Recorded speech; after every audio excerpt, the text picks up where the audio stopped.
Cihangir harda kaldı? Gelir. Güzel. Gel Cihangir, gel. Hardaydın? Hallerimi gördüm. Gel çıktı acından öldüm. Özünüzü necə sevirsiniz Cahangir müəllim? Belə də. Pis deyiləm. Ama yaman yorulmuşam. Ebux, yemeğini ye, gedib dincələrsin.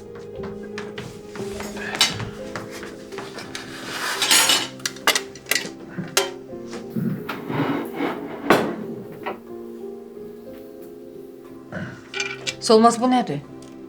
Mən sənə deməmişdim, döşəmə pulov elə. Uzun düyümüz az idi. Sabah bazarlıq eləyib.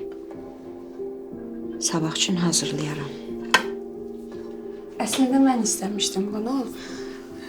Əgər sizin üçün də problem yoxdursa, sabahları 3 bacı dolması eləyə bilərik. Onu da sevirəm. Yox, nə problem olacaq ki? Olsun. Yeri cənnət olsun. Ləman da 3 bacı dolmasını xoşlayırdı.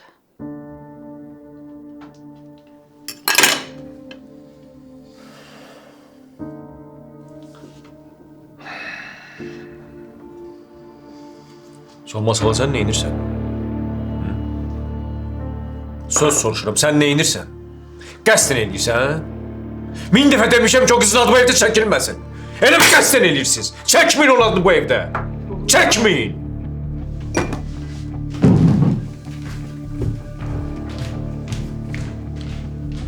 Get də Solmaz, get. Heç danışığını bilmədin də sən.